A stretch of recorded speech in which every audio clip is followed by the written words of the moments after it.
Bom dia a todos, eu sou o Fábio e esse vídeo é parte do seminário da disciplina de Conversão Eletromecânica da Energia 1 do curso de Bacharelado em Engenharia Elétrica do IFSC, Campus Itajaí. O tema do seminário é o uso de geradores em aerogeradores. O objetivo do trabalho é conhecer os principais tipos de geradores utilizados em sistemas de geração eólica e também conhecer as arquiteturas que eles estão inseridos e as características. Aerogeradores são sistemas de geração de energia elétrica através da utilização de energia cinética sendo transformada em energia elétrica. Então, uma turbina eólica ela é formada essencialmente por um conjunto de pás que está ali sob a ação do vento. As forças que são exercidas sobre essas pás fazem com que elas girem em torno de um eixo e a ação do vento sobre o corpo da pá pode ser definida por dois componentes de força, o arrasto e a sustentação.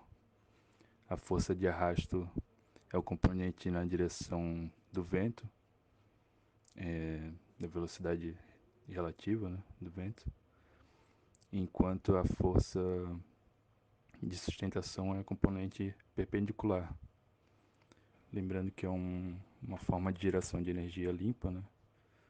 E existe então uma crescente preocupação no mundial, né, com o clima da Terra e com os impactos causados. Existem muitos movimentos no sentido de solucionar esses problemas, ou pelo menos diminuir as perdas, né? Um deles é um alto investimento em geração de energia utilizando fontes renováveis.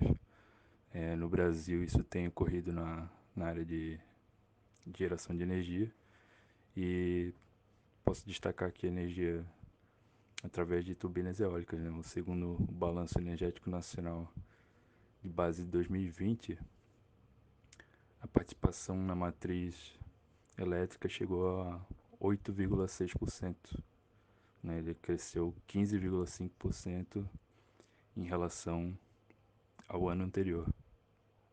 Existem vários tipos de turbinas eólicas e nós podemos categorizar utilizando a posição do eixo como referência. O eixo horizontal, né? O aerogerador de eixo horizontal, ele é o tipo mais comum, principalmente por ter atendido melhor as necessidades do século passado e por ter uma melhor eficiência aerodinâmica. Mas ele também tem algumas desvantagens em relação ao eixo vertical. Dá para destacar uma estrutura mais frágil, né, com relação à variação dos ventos e também o impacto causado estando próximo aos centros urbanos. Quanto aos componentes, nós temos alguns, como ilustra aqui a figura. Alguns desses componentes não podem ou não serem utilizados. Isso depende do sistema que foi escolhido para o projeto, né? Então, alguns desses componentes aqui, as pás, o rotor, o freio, a caixa de engrenagem, o eixo de alta rotação ou de baixa, mecanismo de orientação, né? Nesse caso é importante para eixo horizontal. E o gerador é a parte mais importante que esse seminário tem maior foco. Pensando na conversão, aqui temos uma base dos diversos sistemas, né, da arquitetura. Nós vamos ver com mais detalhe esses sistemas, mas podemos dar uma passada aqui neles para ter uma noção. Na figura temos alguns componentes, né, os componentes de conversão, da ligação direta na rede ou indireta, e os tipos de motores. Dá para considerar aqui que para máquinas assíncronas a caixa de engrenagens é bem importante, né? E também dá para ver que a maioria das arquiteturas, né, utilizam máquinas assíncronas. Os tipos de geradores utilizados nessas arquiteturas, podemos destacar quatro, que são esses quatro os principais.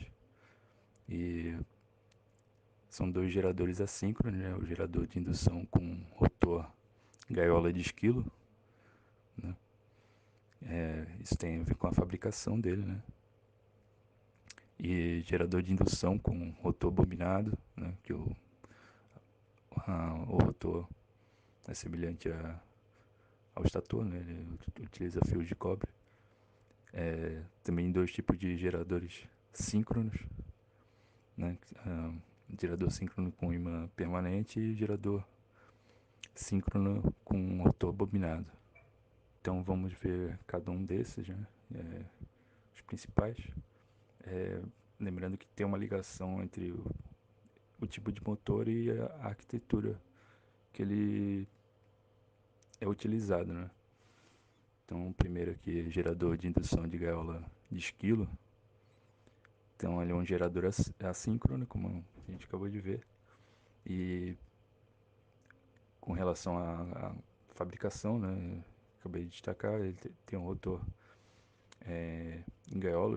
Os rolamentos são construídos de barras de material condutor extrusadas a quente nas ranhuras, do material ferromagnético, né, do rotor, ligados a anéis do mesmo material, curto-circuitados, né.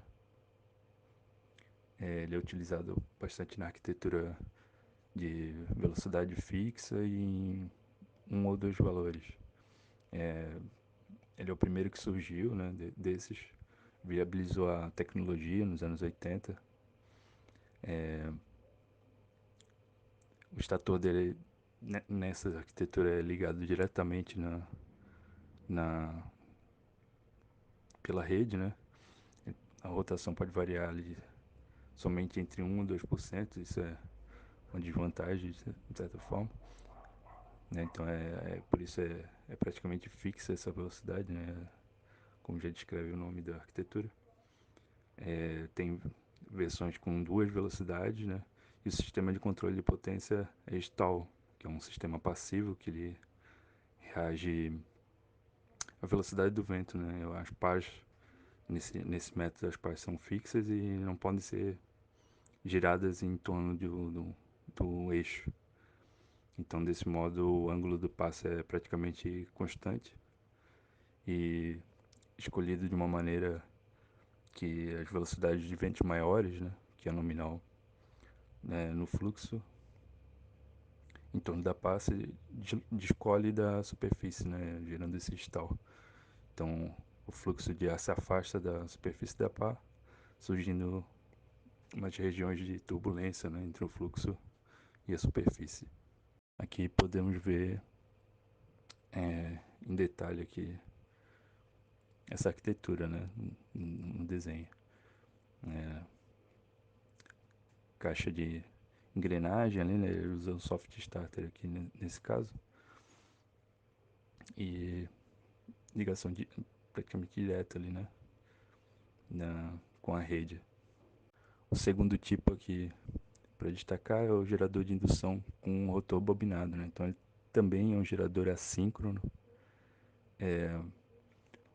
mas na fabricação dele os enrolamentos do rotor são constituídos, né, de fios de cobre de uma forma similar ao estator, né? Nesse caso esse tipo de motor é ligado a algumas arquiteturas. A primeira arquitetura que ele é ligado é a velocidade variável limitada, né? Ela buscou minimizar os problemas de estresse mecânico da primeira geração, né, com gaiola de esquilo fixa, e ele aplica eletrônica de potência para controlar a resistência do motor. Isso permite uma variação ali de rotação até de 10%, né, em relação à síncrona. Maximiza a qualidade da energia e reduz a carga mecânica nos componentes das turbinas durante a rajada, né? Aquele vento muito maior do que o projeto, né, necessita. E o controle de potência dele é o controle de passo ativo. Um controle de passo ativo é um sistema de controle ativo. Sempre que a potência nominal do sistema for ultrapassada, né, devido ao aumento de ventos, as pás do rotor serão giradas em torno do seu eixo, né, mudando o ângulo do passo para aumentar o ângulo de ataque do fluxo do ar, né. Posteriormente, esse tipo de motor também foi utilizado em uma outra arquitetura. Essa arquitetura é a mais utilizada dos grandes parques atualmente, né? Então, se chama gerador de indução duplamente alimentado ou duplamente excitado. E ele usa ali uma velocidade variável com desacoplamento parcial na rede, né? O tipo mais comum, como eu já tinha falado. Ele é um rotor conectado à rede através de um conversor bidirecional que controla a excitação do sistema, a fim de desacoplar a frequência elétrica da velocidade mecânica do rotor, né? A variação de velocidade é de até 40% acima da síncrona, né? Aqui podemos ver com mais detalhe, né? Essa, essa, esse conversor, né? Bidirecional que controla a excitação do sistema. Então, também se utiliza geradores síncronos, né? Nesse caso aqui, o primeiro que vamos ver é com imã permanente, mas eles são utilizados nas mesmas arquiteturas. Nesse caso aqui, o gerador de síncrono com imã permanente, ele é um tipo de gerador que tem como característica a possibilidade de construção com um grande número de polos, que elimina, então tem 8 polos, tem vários polos, pode ter, né? Isso elimina a necessidade de uma caixa de engrenagem, uma vez que ele possibilita a operação em baixa velocidade rotacional mecânica. Então, em contrapartida, o conversor de potência responsável por conectar o gerador, a rede deve operar com 100% da potência nominal do gerador, né? Uma vez que está ligado diretamente entre a rede e o estator da máquina, aumentando o custo e as perdas, né? Outro tipo de gerador síncrono com rotor bobinado, né? Apesar de ter características diferentes, ele é utilizado também no mesmo tipo de arquitetura, né? Velocidade variável com desacoplamento total da rede. Também é utilizado nessa arquitetura. Primeiro que a gente viu, né? Gerador assíncrono com gaiola de esquilo, mas utilizado em parques menores de geração de energia. Então, o síncrono com rotor bobinado ele é muito popular na atualidade. É indicado como uma tendência para o futuro, né, de domínio. Ele provê excitação elétrica que induz as tensões no estator, regula tensões e os fluxos de reativos, né, correntes reativas, entre máquina e a rede. Vamos ver aqui com mais detalhes esse tipo de arquitetura. Então existe um conversor de potência aqui e ausência da caixa de engrenagem, né?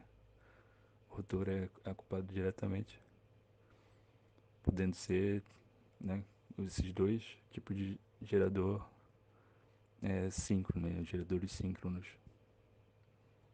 Considerações finais, né? Já vimos aqui os tipos de motores utilizados em larga escala, nos diversos tipos de, de geração, de aerogeração, né, de energia.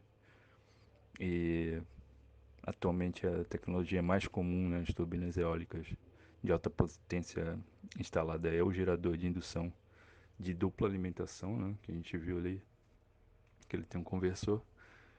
E os geradores de indução de gaiola de esquilo de velocidade fixa, eles são mais comuns em parques eólicos de baixa potência, né? Eles ainda são populares, mas são mais restritos a essas áreas. Em aplicações de potências mais baixas, a possibilidade também da geração ali da descentralizada, né, de energia, geração descentralizada, aproveitando recursos regionais, né? Uma solução mais adequada, já que esse tipo de tecnologia você tem um custo mais barato de, de fabricação, né? E também um terceiro fator aqui de considerações é que a diminuição do custo de produção pode fazer, né, uma tendência que esses geradores síncronos se tornem, né, mais promissores, mais populares, dominem um pouco mais essa área de geração. As referências utilizadas aqui foram muitas, mas principalmente teses. Obrigado, fico por aqui.